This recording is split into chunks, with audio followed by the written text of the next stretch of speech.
لاہور کی پرانی گلیوں میں واقع ایک پرانے طرز کے گھر میں رہنے والی انایا ایک سادہ، حساس اور خوابوں میں بسنے والی لڑکی تھی۔ اس کی دنیا کتابوں، بارش اور خاموشی سے سجی ہوئی تھی۔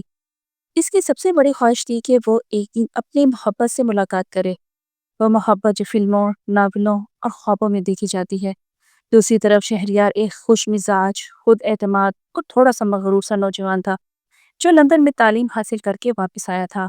اسے شاعری کا شوق تھا، مگر دل میں جذبات چھپائے رکھتا تھا۔ انایا اور شہریار کی پہلی ملاقات ایک لائبریری میں ہوئی، جہاں دونوں ایک ہی کتاب لینے پہنچے، جس کا نام محبت ایک خواب ہے۔ شہریار نے پہلی ہی ملاقات میں انایا کی سادگی اور معصومیت کو محسوس کیا۔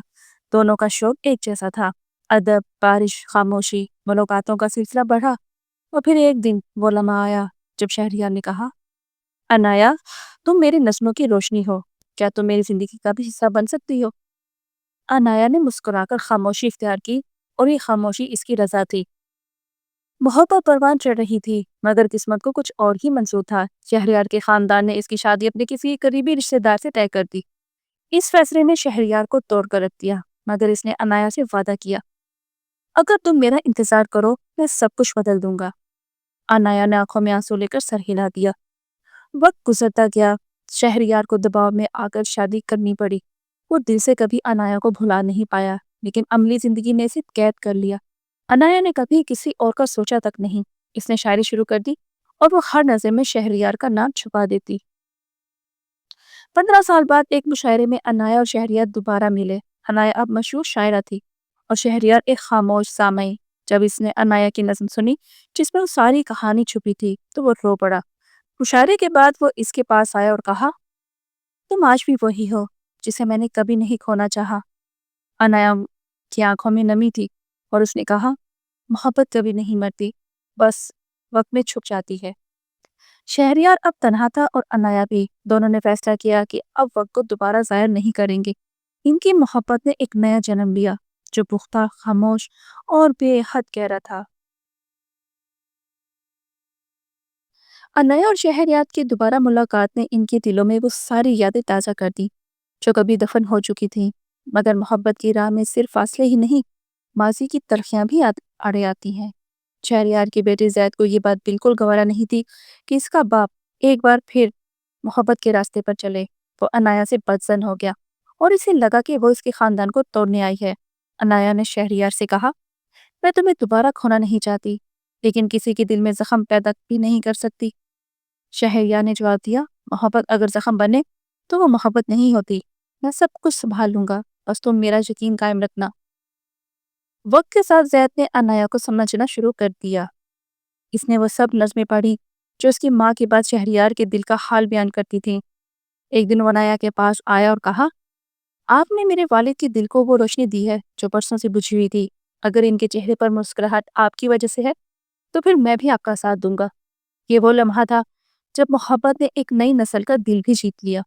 شہریار نے انایا کو پرانے شہر کی ایک چھوٹی سی کوٹھی میں لے جا کر کہا، یہ وہ جگہ ہے جہاں میں نے تمہارے ساتھ زندگی گزارنے کا خواب دیکھا تھا۔ اب ہم اسے حقیقت بنا سکتے ہیں۔ ہم نے عمر بھر محبت کو جیا ہے، اب اسے مکمل کرنا ہمارا حق ہے۔ انہوں نے وہ کوٹھی اپنی نئی زندگی کی شروعات کے لیے خرید لی۔ ہر دیوار، ہر کھڑکی اور ہر گوشہ اب محبت کی خوشبو سے مہکنے لگا۔ انایا اور شہریار نے بڑھاپے میں وہ زندگی پائی جس کے لیے جوانی میں تڑپتے تھے۔ ان کا عشق اب خاموش، گہرا اور پرمغز تھا۔ وہ دونوں اکثر چاندنی راتوں میں کوٹھی کے باغ میں بیٹھ کر وہ نظمیں پڑھتے جن میں ان کے آنسو چھپے تھے۔ اور ایک دن شہریار کی آخری نظم انایا کے لیے تھی، ہم نے محبت کو سانسوں میں بسا لیا، وقت ہارا مگر ہم جیت گئے۔ انایا نے مشاعروں میں جانا دوبارہ شروع کیا، لیکن اس بار شہریار اس کے ساتھ ہوتا۔ ہر مشاعرے میں لوگ ان دونوں کو ایک نئی مثال سمجھتے۔ ان کی محبت اب لفظوں میں ڈھل چکی تھی۔ انایا کی ایک کتاب آئی جس کا نام تھا محبت کی وہ بارش۔ اس میں وہ ساری نظمیں تھیں جو اس نے شہریار کے لیے لکھی تھی، جنہیں وہ برسوں تک صرف اپنے دل میں سنبھالے رہی تھی۔ کتاب کا آغاز ان الفاظ سے ہوتا تھا، یہ نظمیں کسی شاعرہ کی نہیں، ایک عاشق کی سانسیں ہیں جو برسوں انتظار کی بارش میں بھیگتی رہیں۔ ایک دن انایا کو پرانا خط ملا۔ وہ اس کی پرانی دوست زینب کا تھا، جو کبھی شہریار کو بھی چاہتی تھی مگر خاموش رہی۔ خط میں لکھا تھا، انایا تم جیت گئی، میں ہار گئی، مگر خوش ہوں کہ محبت نے آخر کار اپنی منزل پا لی۔ یہ خط پڑھ کر انایا کی آنکھوں میں آنسو آ گئے۔ وہ جانتی تھی کہ محبت کا مطلب صرف پانا نہیں، کبھی کبھار صرف خاموش ہو کر دعا دینا بھی محبت ہوتا ہے۔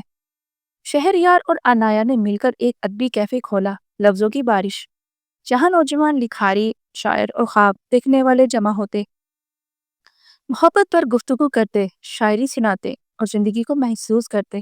انایا نے وہاں ایک نوٹس بورڈ لگایا جس پر لکھا تھا، یہاں لفظوں سے ملنے والے لوگ دلوں میں بس جایا کرتے ہیں۔ انایا کو ایک دن پتا چلا کہ زید اپنی زندگی میں کسی سے محبت کرتا ہے، مگر وہ بھی انایا کی طرح صرف دور سے چاہتا ہے۔ انایا نے اسے ایک پرانا قلم دیا اور کہا، محبت صرف دل میں چھپانے کے لیے نہیں، کبھی کبھی اسے الفاظ دینا بھی ضروری ہوتا ہے۔ تم بھی لکھو اور جیو۔ یہ وہی قلم تھا جس سے شہریار نے انایا کے نام پہلی نظم لکھی تھی۔ کہانی کا اختتام اب قریب تھا، مگر یہ وہ اختتام تھا جو دراصل ایک نئی شروعات کی علامت تھا۔ انایا نے آخری مشاعرہ کیا، جہاں اس نے محبت وہ چراغ ہے جو عمر کے لیے کسی بھی موڑ پر جل سکتا ہے، شرط صرف اتنی ہے کہ آپ اس کی روشنی سے ڈرنا چھوڑ دیں۔ شہریار نے اس رات اس کا ہاتھ تھام کر کہا، ہم نے بہت کچھ کھویا، لیکن جو آج ہے وہ سب کچھ ہے۔ تو کیسی لگی آپ کو یہ کہانی؟ امید ہے آپ کو پسند آئی ہوگی۔ پسند آئی ہو تو میری ویڈیو کو لائک کیجیے اور چینل کو سبسکرائب کیجیے تاکہ میں آپ کے لیے اور بھی دلچسپ اور منفرد کہانیاں لے کر آؤں۔ اپنا بہت زیادہ خیال رکھیے گا۔ کل ایک نئی کہانی کے ساتھ ملتے ہیں۔ اللہ حافظ۔